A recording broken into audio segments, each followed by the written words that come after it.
Oh my God, we have Hello, Banwo in hi. the building. All right.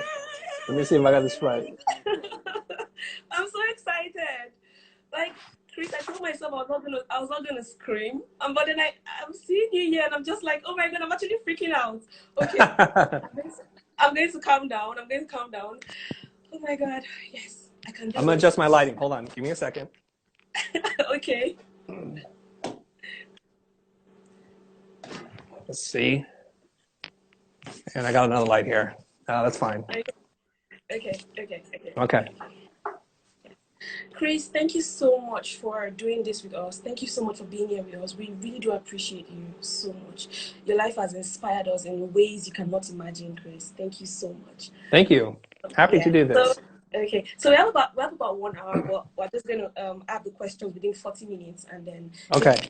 pick out a question um from the live chat. So, but before we start, Chris, we already know you. Like, there's nothing you want to say. We know you already, but we just want you to introduce yourself and maybe tell us something we don't already know about you.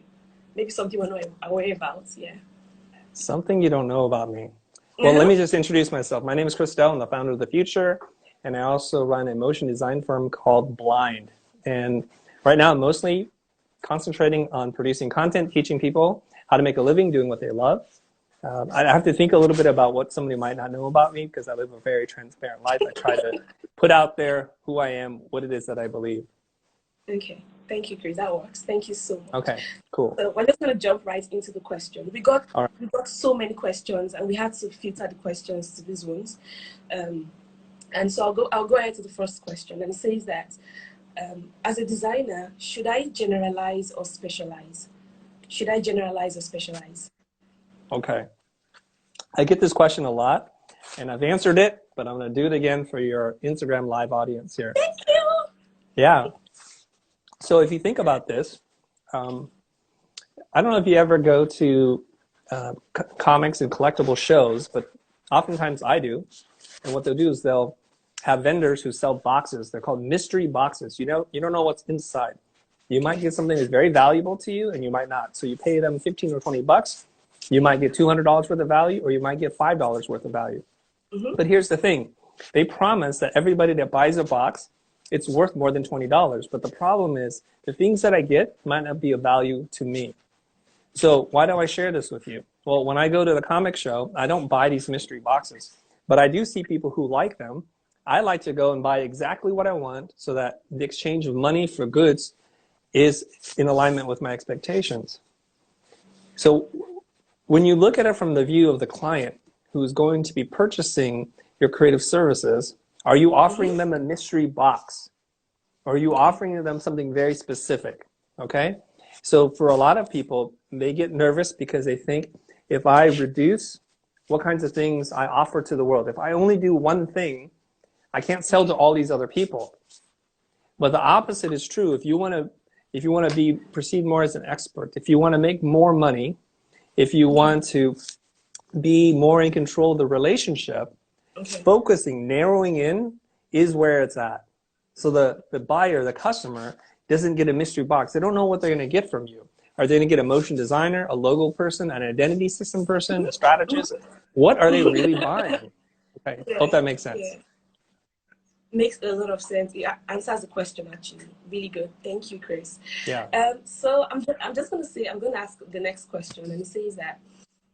So this is a question that a lot of designers have been asking, and it's like a major thing here in Nigeria. And it says that as a designer, do I need to go back to school to get a degree, especially when you're in an environment or in a market where certificates are seen as a validation of your experience and skill? So what do you think, Chris? I come from the world where degrees don't really matter anything at all. Now I do say Mm-hmm. this, that I obviously have a degree and I did go to one of the best design schools in the United States, but I just don't know how many times my degree, my education has been a part of the conversation. The very first job I got as a professional designer, I just submitted 4 portfolio pieces and the person hired me. They didn't even interview me. Wow. They just hired me based on 4 portfolio pieces. Every Wow. job that I've had since then, it's never come up. And I've been doing this since 1995.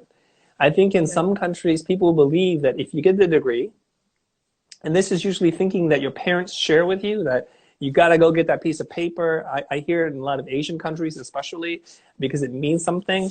Today, it doesn't matter much anymore. And you can start to see that the leading tech companies don't even care anymore what school you went to. They no longer require that as part of the conditions of employment. I think what matters more is what you have here, what you've learned.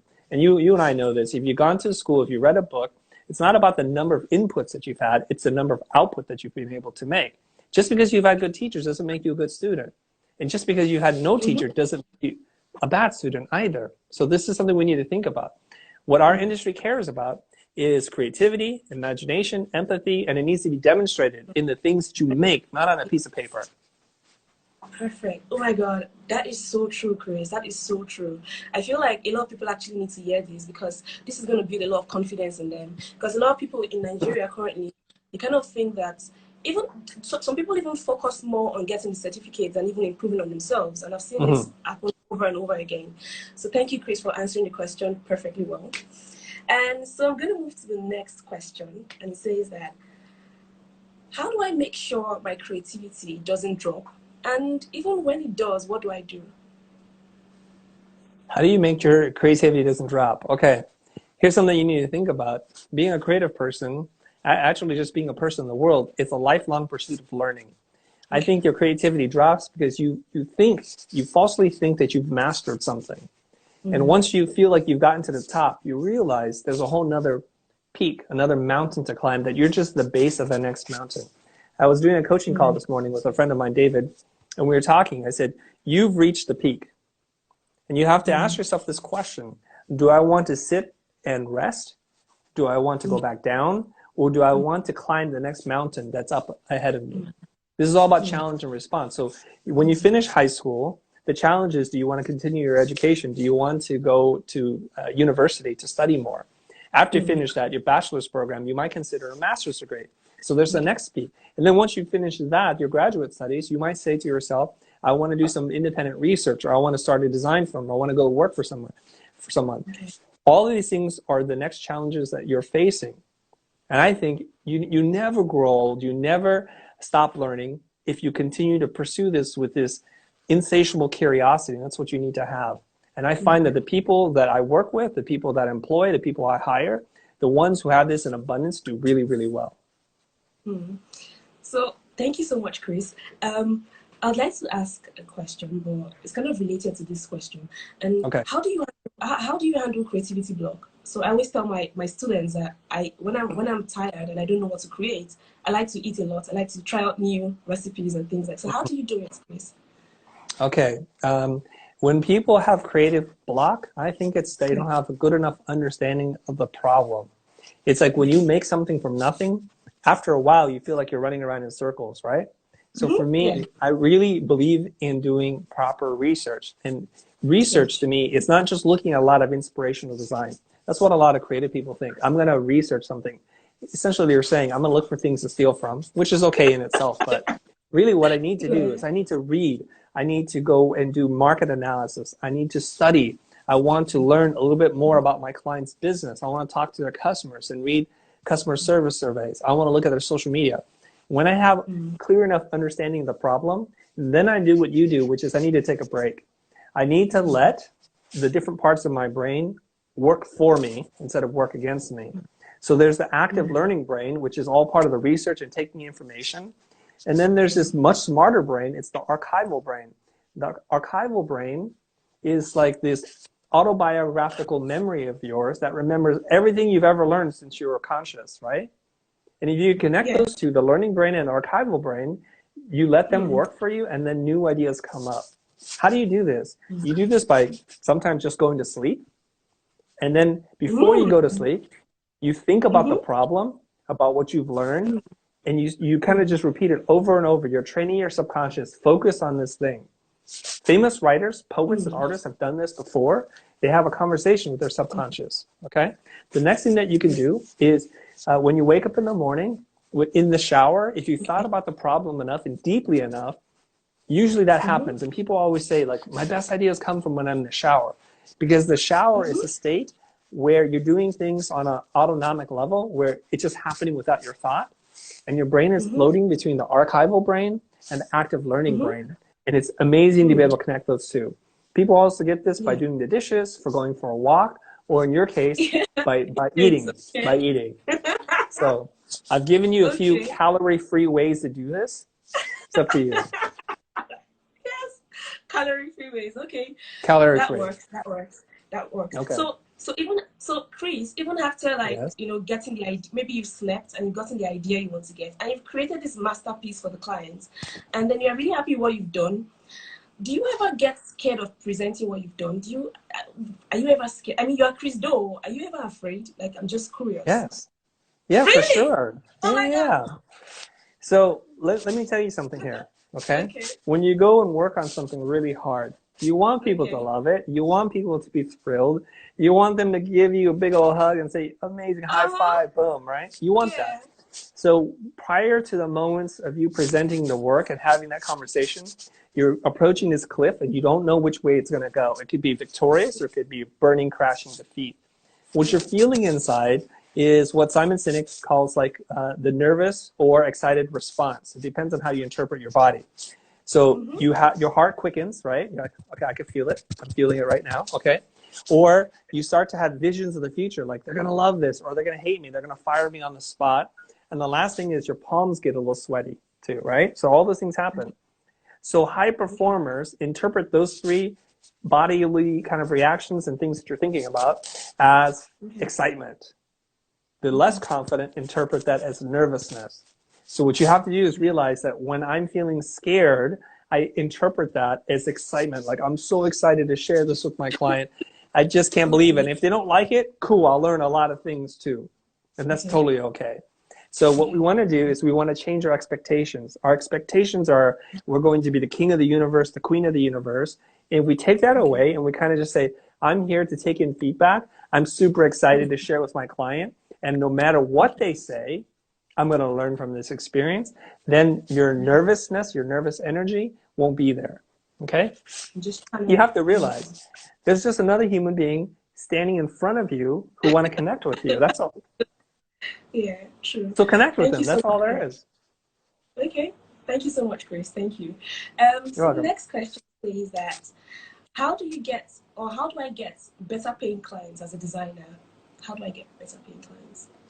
You get better paying clients by a couple of things. First of all, you have to do better work. Assuming that you do good work, assuming that you have the fundamentals, that you've mastered typography, design, and you've learned enough to have an intelligent conversation about the work, the way you get better clients is you charge more. I know this sounds counterintuitive. You have to learn to charge more, okay? Yeah, you have to charge more. And you'll realize this, okay? People who pay a little bit of money, they have a certain mindset. They're out for a bargain. They sometimes think that the thrill is just finding a good bargain. They don't necessarily care about quality, customer service, or any of those things. People who pay the most amount of money, think about this. People who stay in 5- or 4-star hotels, who dine at the best restaurants, who wear the nicest clothes, who drive the nicest car. What is their mentality? Their mentality is, I'm really good and I'm worth it. And my time is very valuable. So people who spend more money tend to have a different outlook and attitude on life. They don't care so much that it costs $10 or $200 difference. They just want the best. So by virtue of that, because they hire you, they're saying to you, I hired you, I want to pay top dollar because I believe you're the best. So how do you get there? You position yourself by narrowing your focus and not going broad and being a generalist. If you narrow your focus, it's a lot easier for people to say, oh, you worked with these other people? I like those other people. I respect those other people. So I think you must be very good as well. And you get that by repeatedly seeing the same problem over and over again. And you start to spot patterns. You notice certain things. So you could even say to yourself, you know, most of my clients come to me for an amazing logo and identity system. But I find that unless I have a conversation with them as to why they need a new logo, I'm going to make you something that's not going to have material impact on your business. So let's not waste time. Let's get right into it. Conversely, if you're like, well, what do we need today? A website, a logo design, a motion graphics piece, textile design, patterns. You want a mural? It's like it's all over the place. So the power comes from focus and clarity. Okay? Chris, this is so deep. This is so deep. So you're saying that for us to get better paying clients, we actually need to charge more, because You charging have to more charge more. becomes like a sieve to actually pick out clients who are really serious from the ones that are not. Yeah. Amazing. Amazing, Chris. Amazing. Thank you so much. Okay, so we're going to be asking the last question, but yeah, the last question. Okay. And I'll be picking some from the live video as well. So Okay. guys, if you have questions, so ask now. So after this question, I'm going to be picking questions from the live video. Okay, so it says that how is the future adapting around the business problems posed by COVID-19, and what is your advice to anyone running a design or branding agency on how to take advantage of the opportunities that will keep their business operational in these times? Okay. I'd like to hear one question at a time, so I'm going to instruct your audience to try to write one question at a time.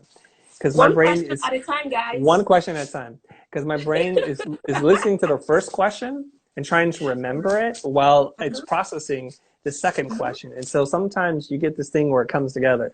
You know, it's like on Mad Men, Don Draper says, "What's the one thing we want to say?" Just one thing. Okay. So the first question is, how have we adapted as a business to the COVID situation? So let's understand this right now. Okay.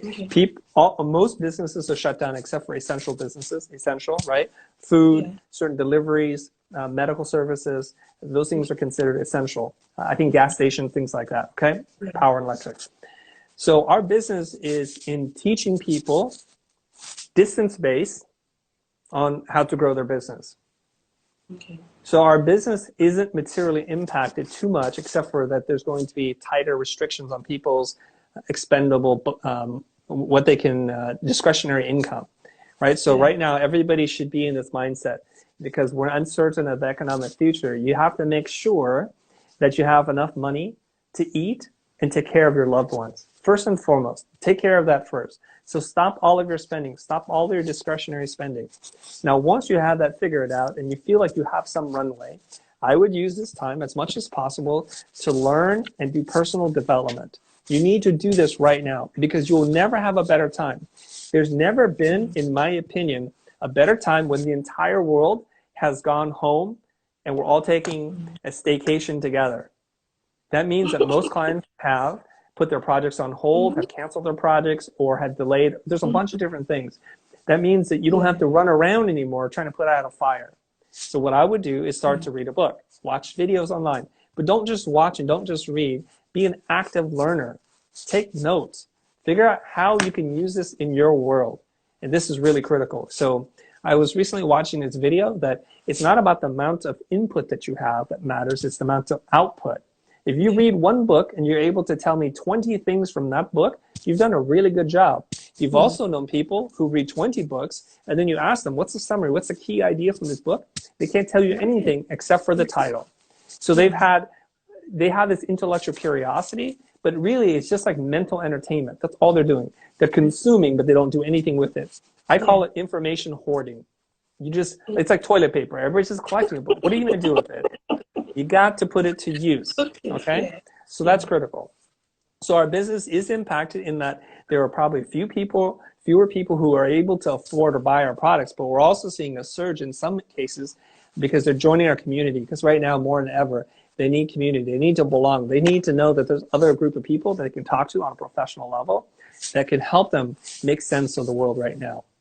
Okay, so the second question is this. The second question is about what can your audience do to capitalize on this. So I think I've touched on a few of those ideas already. You know, I'm pretty sure if you ask the 637 people that are watching this live right now, is your website up to date? Are your social profiles reflective of your beliefs and values? Because usually when we're busy doing work, those things get neglected. Is your portfolio up to speed? This is a great time to start to go back and edit down your portfolio to narrow your focus and to build more pieces that demonstrate your expertise on one thing. This is critical. If you can do this, you're going to do much better for yourself, okay? The other thing that you can do is to reach out in very genuine ways and figure out ideas on how you can help serve your former customers, your current customers better. with the spirit of generosity. Like, what can I do to help you in this time? Is there anything that I can do? And then get really creative and think of ideas to help them. That's it. So you're saying that we should actually, so sometimes we don't even have to make them pay for these services, more like building a relationship with them during a time like this to gain their trust. Beautiful. Yeah. Beautiful. That is. If you think about it, everybody right now is just as panicked as you are. You're just panicking on a smaller scale than these big corporations are. But they're worried now that the 500 people they have on staff, how are they going to pay for food? And they're furloughing a lot of their staff right now because they just don't know what's going to happen. They have a lot of issues to work out. So rushing into them and asking them, hey, give me a job, please give me something. That's not really helping them. You're adding to the problem. Don't be part of the problem. Be part of the solution.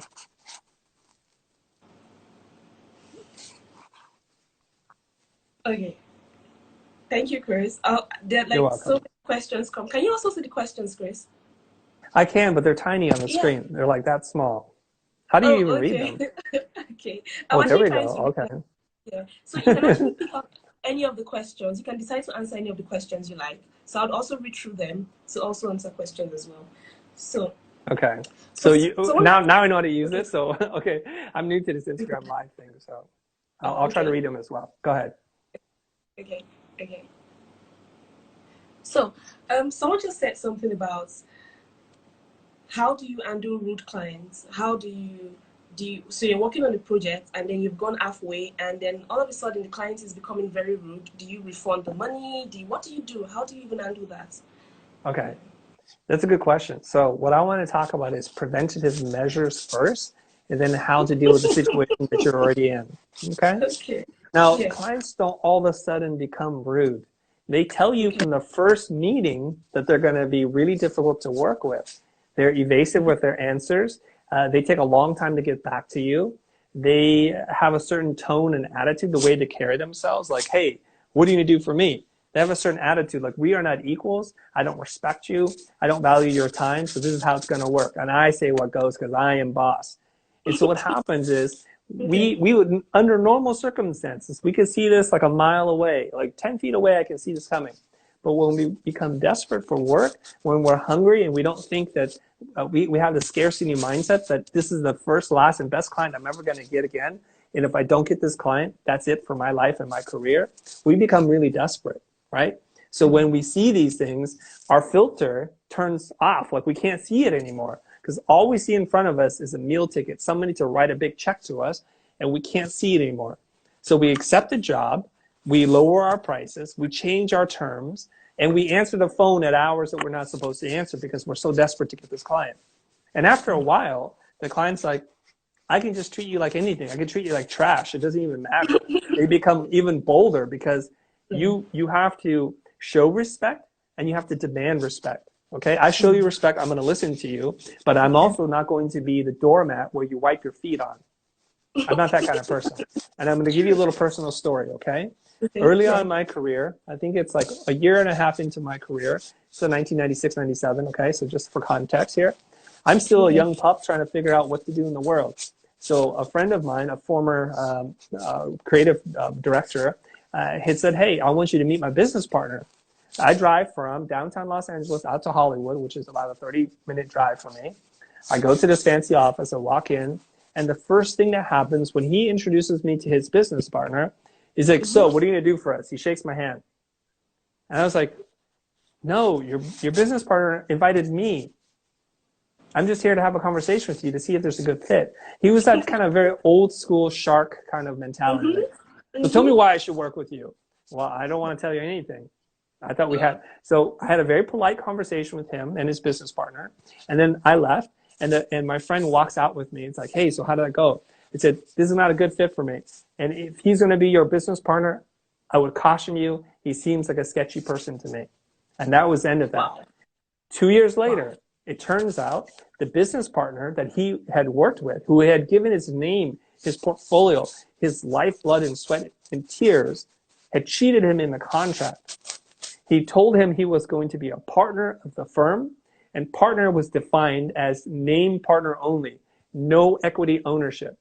You see, so I could see very clearly with my eyes wide open who this person was, but my friend who was going into a business relationship with him only saw that he was getting rid of a lot of risk, that he had clients and he had money, and he had space and know-how. He could not see him for who he was because he had his blinders on. He could not see that.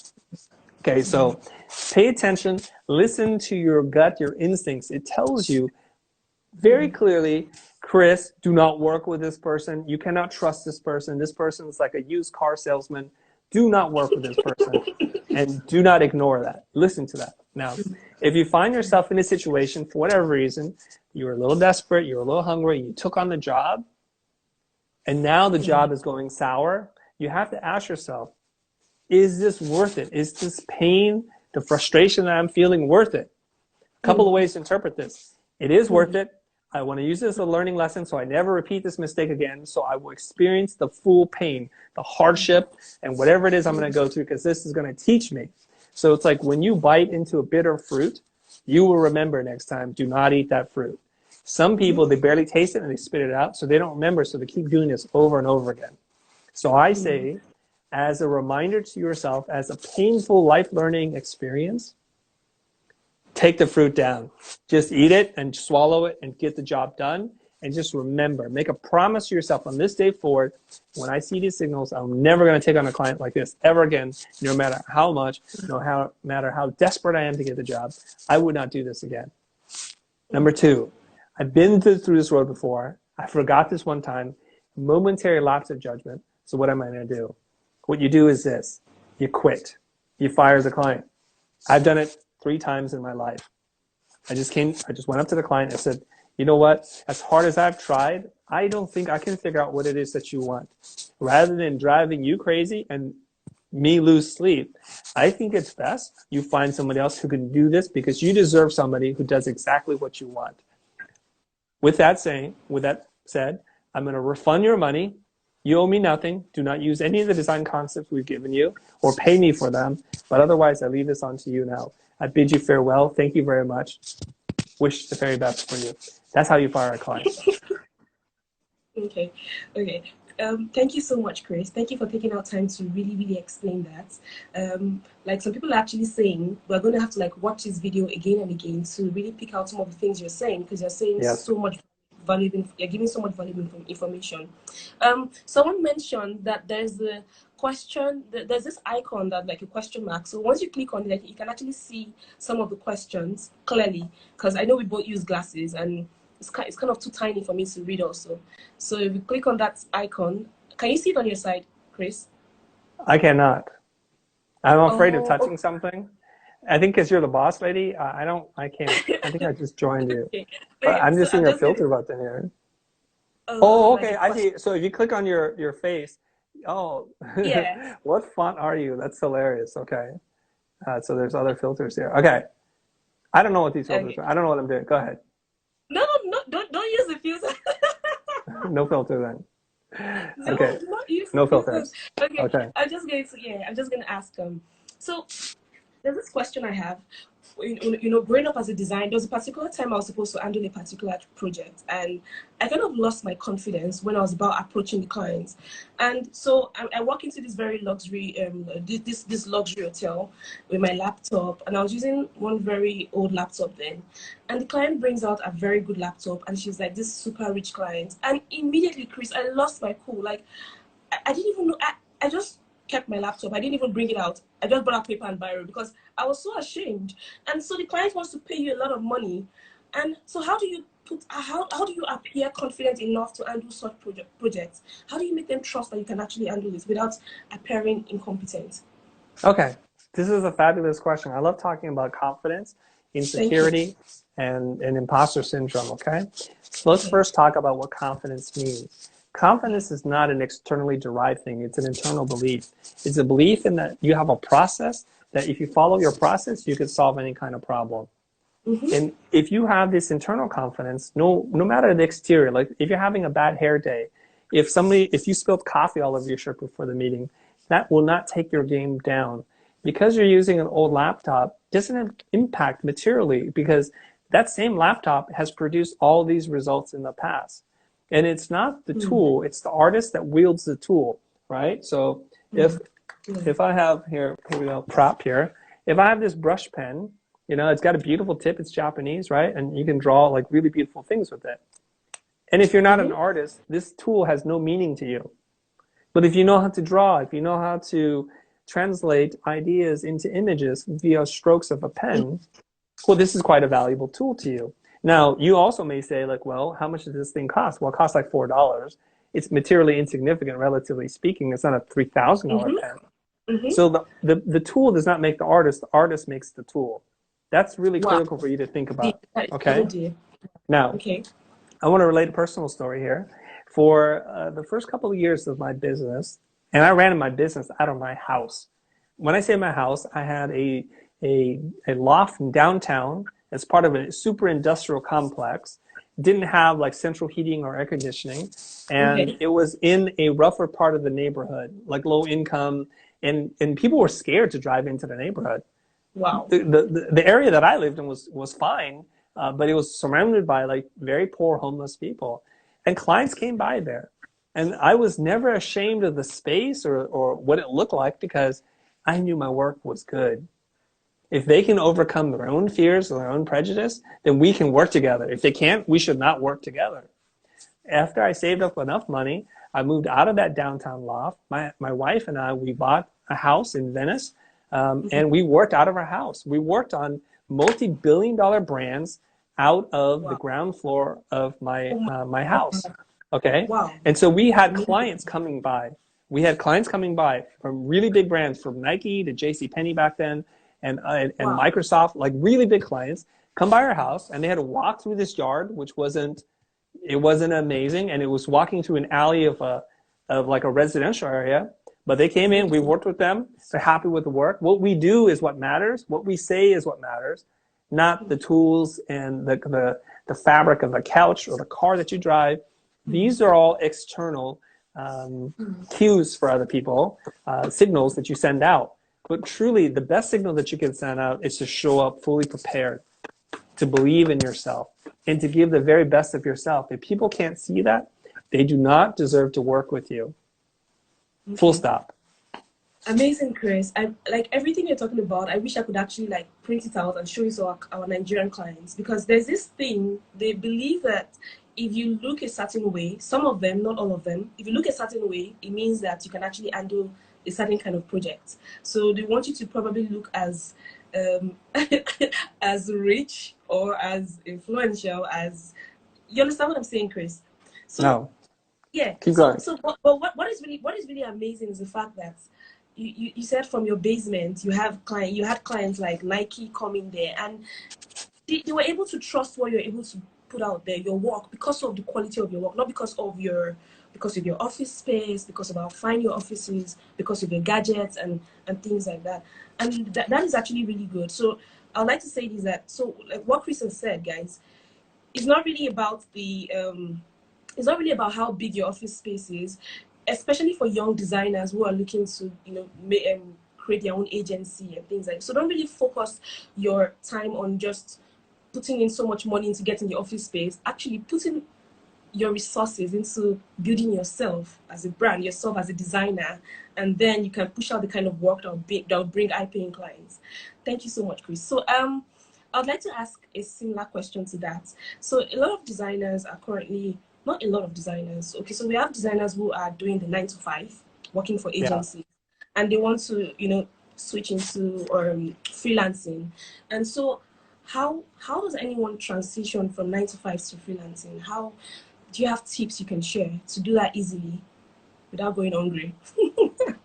Yeah, so if you have a 9-to-5 job, you're full-time, you have some things, at least in America, you should theoretically have health insurance, you should have some savings, and you have job security. But job security to me is an illusion, okay? And COVID-19 is proving that it was an illusion. I've talked about this for years.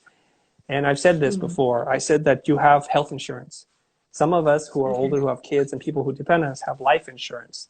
You have auto insurance, because if you get into a really bad car wreck, you don't want to be bankrupt for the rest of your life because of one poor decision, okay?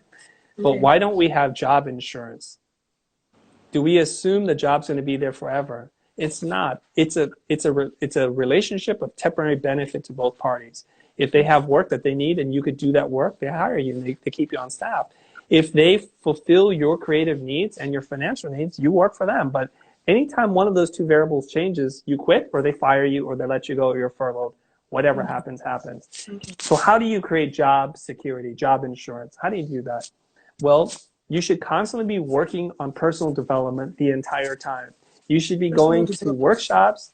You should be going to networking functions. You should get to know the people in your industry, the thought leaders, and the competitors. It's good for you. It's good for the company you work for. And you need to keep your portfolio and your skills up to speed. A lot of people take a full-time job to retire because they want to do the least amount of work now.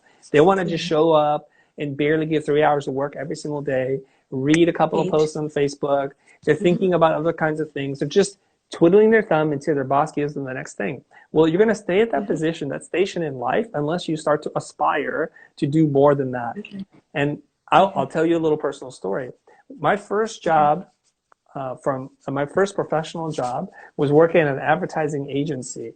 I knew very little about advertising, but I worked my butt off. I worked not 40 hours, not 50 hours. Sometimes I worked 60 or 70 hours a week, not because somebody told me to, because I wanted to. And when everybody had gone home around 6 or 7 o'clock, I was still at the office in my cubicle or wherever I was. And sometimes I would walk around to kind of see the operations of the entire company. It was a big firm on multiple floors. Then I get to understand how the structure of this company is. And what happened was my boss, who was the executive creative director, he noticed how hard I worked. He noticed that I was a little different than everybody else. So then he moved me from being inside a cubicle or the closet next to the bathroom to the corner office when one opened up with glass and windows, and it was like, this is amazing. How cool is this? And then he started offering me more money. So if people have watched our channel before, they've heard this story about it. I'll tell it to you for your audience here. Okay. My starting salary was $40,000 a year working at an advertising agency.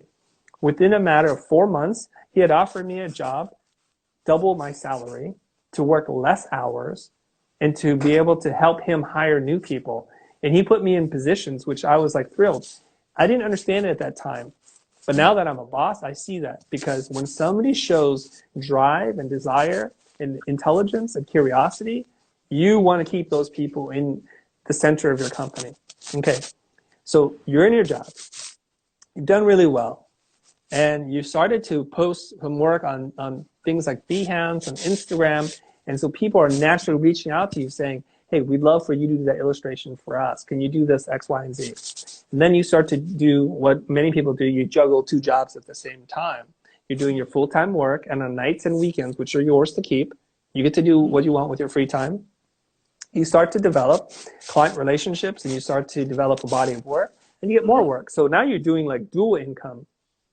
At a certain point, you start to feel the stress of doing too much side work, and you're burning the candle at both ends, or you're not good to your clients, you're not good to your company.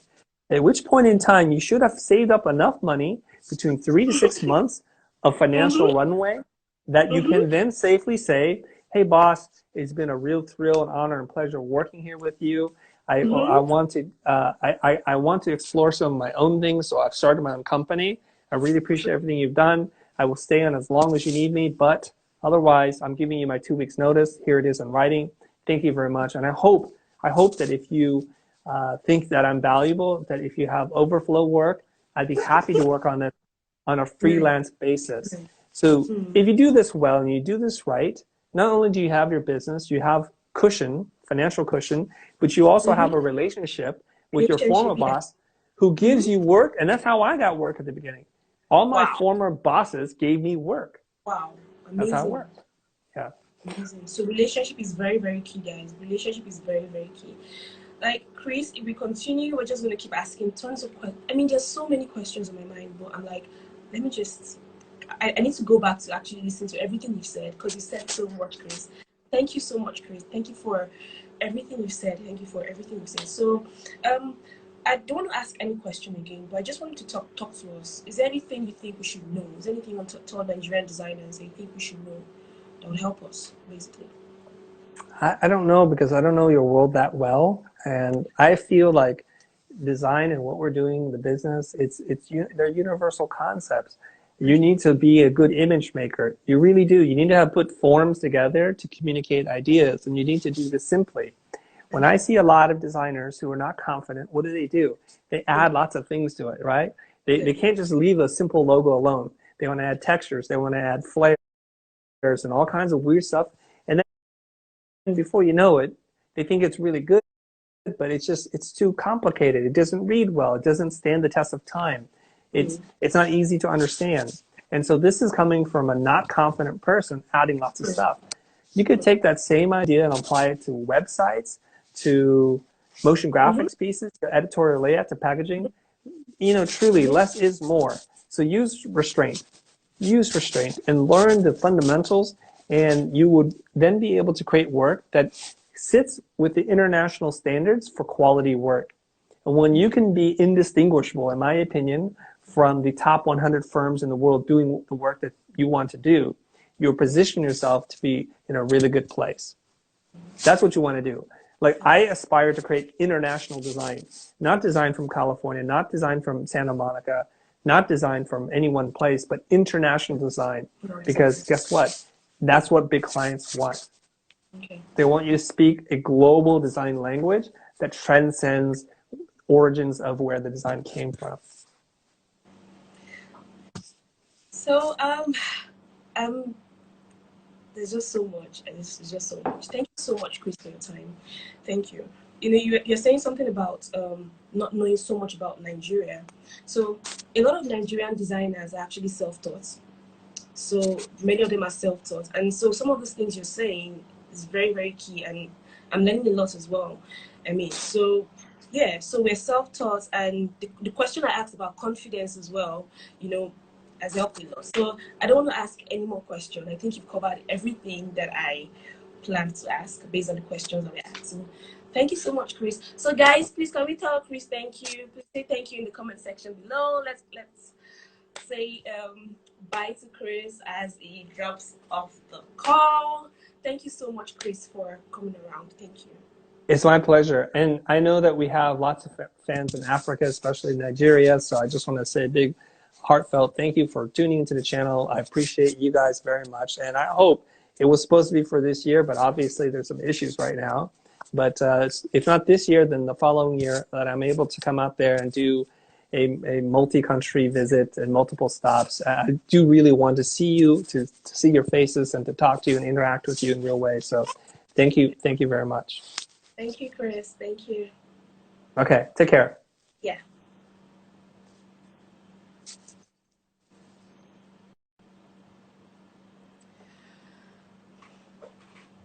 So I think it's exactly, yeah. So guys, thank you for tuning in. Thank you for all the questions. There's so many questions, and thank you for sending in your questions. I've learned so much. So this is what I'm going to do also.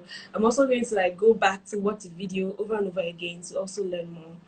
And if you have more, maybe you want to ask him more questions, you can actually just go to his Twitter page and just ask him questions. I'm sure he's going to respond. And you can also follow the future as well. He has tons of videos on YouTube that you can actually watch and get inspired as well. So guys, so this is the end of the video. Oh god, I'm so tired. Okay, let me see. I think we have about just a few minutes to go. So guys, okay, yeah, so we have about a few minutes to go. Thank you. Someone said awesome. Yeah, awesome session. Thank you very much. Okay, so I'm saying, let me look through some of the questions. So I'm looking through some of the questions. So if there's anything, if you're asking a similar question to what he has answered, then I'll just answer it for you. Okay.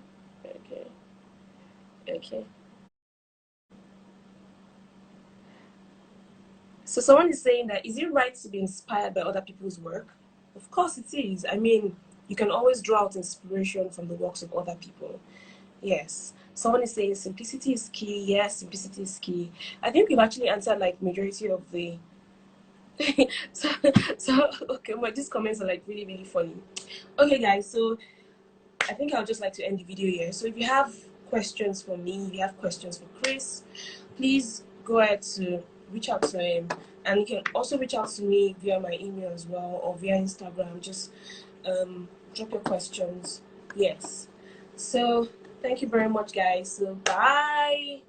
Thank you. Someone said this was insightful. Thank you. So I think after this, after the live video, you can actually rewatch it. It's just going to be there for about 24 hours as well, so you can actually just watch it again. Thank you very, very much, guys. Yeah. Bye. So yes, how do I end this video? Okay.